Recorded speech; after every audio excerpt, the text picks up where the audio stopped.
In the previous episode, Seline took the twins with the intention of having them replace her and Sybil as Cade's slaves. However, Sybil offered Cade her own suggestion, to make the Salvatore brothers his slaves. To save the twins, Stefan offered up his own soul to Cade and shut off his humanity.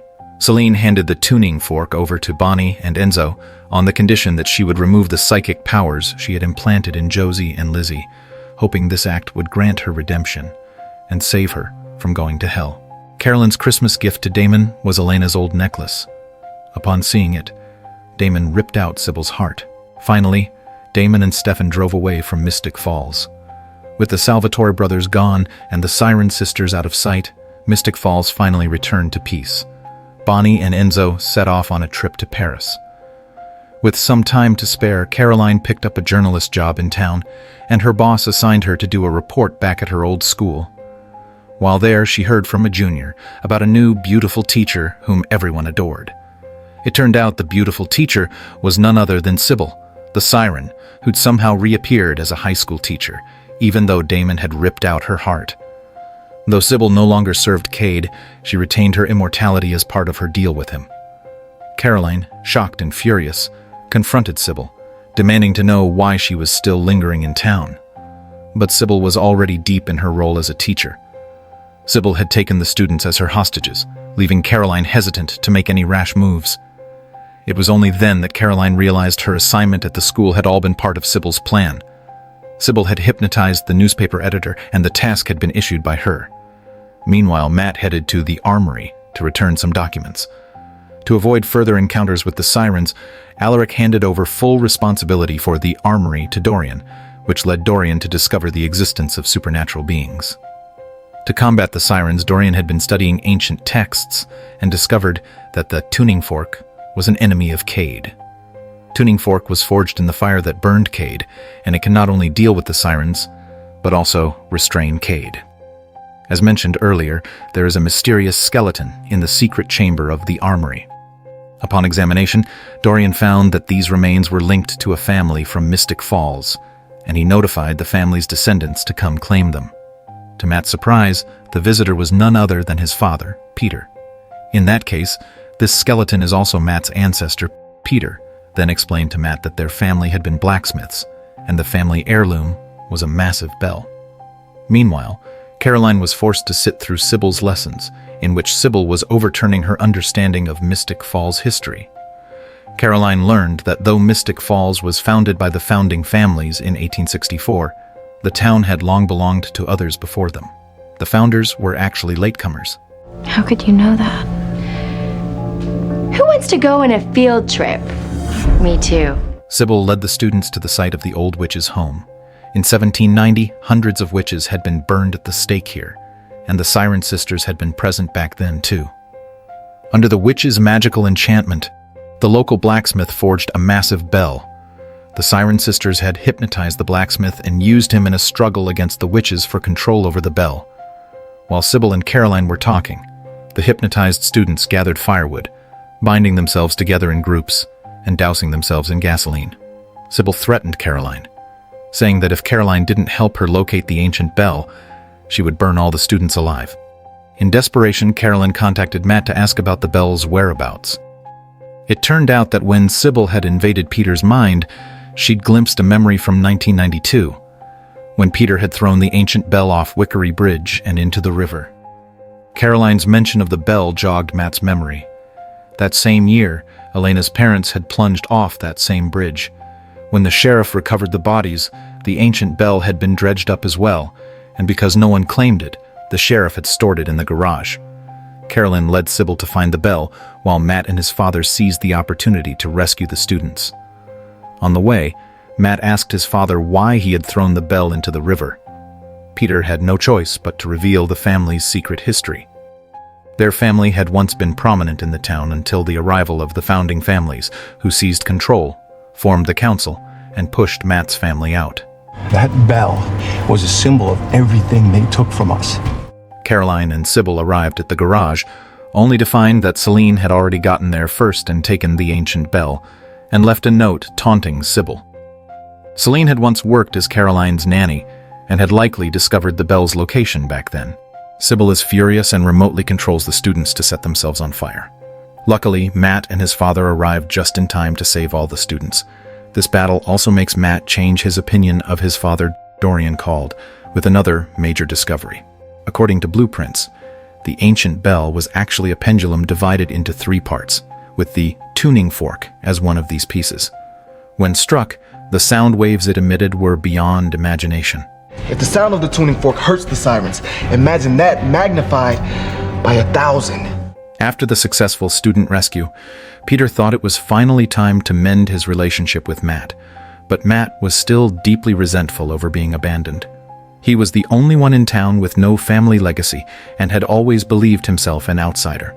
Father and son ended up parting on bad terms once more. Sybil had lost completely today, but to salvage some pride, she taunted Caroline to stop waiting for Stefan, saying he would inevitably become a bloodthirsty beast. I just hope that the next time he goes Ripper, your kids aren't in the house. After becoming Satan's emissaries, the Salvatore brothers began hunting down all morally corrupt people, offering their souls to Satan. They had a unique method, attending support groups to find potential victims, selecting the worst offenders to send to hell. When they interrogated a counselor who prided himself on ethics and morality, he soon revealed his selfishness under the brothers' pressure, prompting Damon to strike.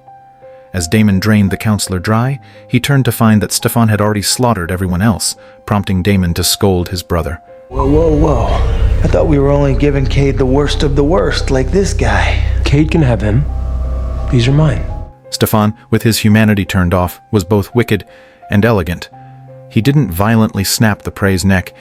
Instead, he suddenly had a whim to be a restrained ripper. Damon was very speechless. Afterwards, the Salvatore brothers continued to look for prey on the streets. Direct hypnosis and coercion are too uninteresting. The brothers want to find something more challenging. Stefan zeroed in on a woman, prompting Damon to look in her direction. Spilling stuff everywhere? What are we doing, mercy killings? No, the doctor helping her. For a brief moment, Damon thought he saw Elena. He subconsciously reached for the necklace in his pocket. Damon subtly persuaded his brother, saying that this woman clearly seems like a good person. It's better to change the target. With a mischievous smile, Stefan proposed a bet, then swiftly knocked Damon out with a dose of vervain. Oh my God! Is there a doctor here? Stefan, in his dark state, wasn't above tricking even his own brother. When Damon awoke, he found himself in a hospital, with vervain still coursing through his IV. Stefan had looked up the girl's identity. Her name was Tara, and she had lost both her parents in a car accident, with the perpetrator still at large. An idea sparked in Stefan's mind. He concocted an elaborate revenge story for Tara. He lied, telling her that Damon had been the drunk driver who had killed her parents, and then forged Damon's signature on an organ donation form. Damon accused his brother of cheating, saying that humanity couldn't withstand such a trial and that Stefan's methods would doom everyone to hell. Stefan ignored him and increased Damon's IV flow, intent on creating a medical emergency to push Tara even further. I work for the devil. I don't have to play fair. Caught in Stefan's carefully laid trap, Tara chose to pursue justice. This way, she could both avenge her parents and help those in need of organ donations. Rendered weak, Damon was unable to deny the accusations, so he was forced to try appealing to Tara's compassion by apologizing.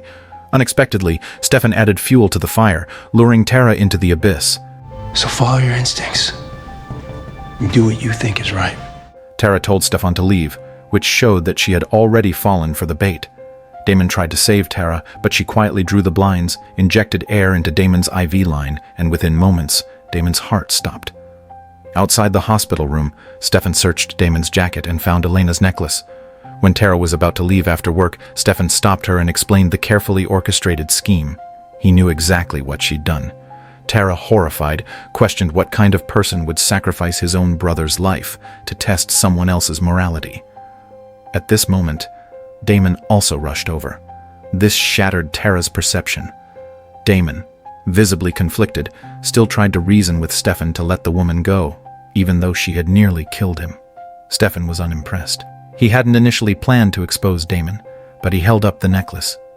Stefan explained that ever since they'd left Mystic Falls, something had been off with Damon. Even with his humanity switch turned off, Damon was still indecisive, and the issue lay with this necklace. It was proof of Damon and Elena's love. That's why Stefan had chosen Tara, who resembled Elena, as his target. He wanted to sever the last of his brother's weaknesses. To save face, Damon threw away the necklace as they traveled, then drained Tara of her blood himself, much to Stefan's satisfaction. The next morning, Damon ditched his brother and went back to retrieve the necklace, only to find a group of prisoners doing community service and picking up trash nearby. Damon struck up a conversation with one of them, complaining about his brother's many faults. Meanwhile, unable to find Damon, Stefan returned to the hospital to wait. Sometimes people bounce back. By doing penance like you? My head in the sand. One wrapper at a time. Beats leaving him on the ground. You understand? Their quiet back and forth was subtle but impactful, leaving Damon pensive. At the same time, Stefan, in the grip of his bloodlust, was fixated on a nurse's neck. Hey. And we lost our mind, imitating the seasons. In case you're right. And we fall behind them. Damon bent down to pick up the necklace, creating a sharp contrast with Stefan, who was succumbing to his hunger.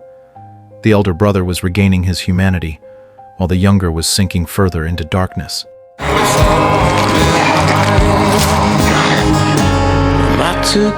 During their mission, Damon secretly toyed with the necklace behind his brother's back, causing him to lose focus on the job, which greatly annoyed the hard-working Stefan.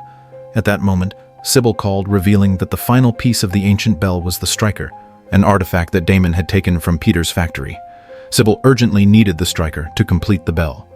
Stefan shook his head, signaling Damon not to follow Sybil's instructions, but Damon still agreed to return to Mystic Falls to bring her the striker.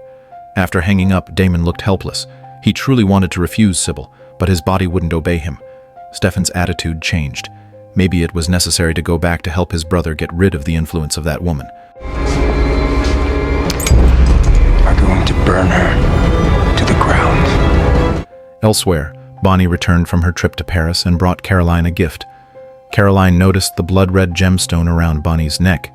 It turned out the gemstone held Enzo's blood, intended to save Bonnie's life in an emergency. This is what a vampire boyfriend should give as a gift. But Caroline worried that if Bonnie became a vampire, Elena would never wake up again. Just then, Seline called, asking Caroline to meet with her. They arranged to meet at a bar. Seline got straight to the point, proposing a partnership with Caroline.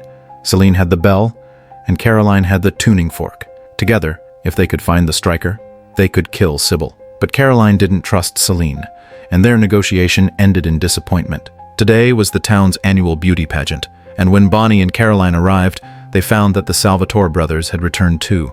Stefan's devilish smile made him seem like a stranger to Caroline. What are you even doing here? I invited them.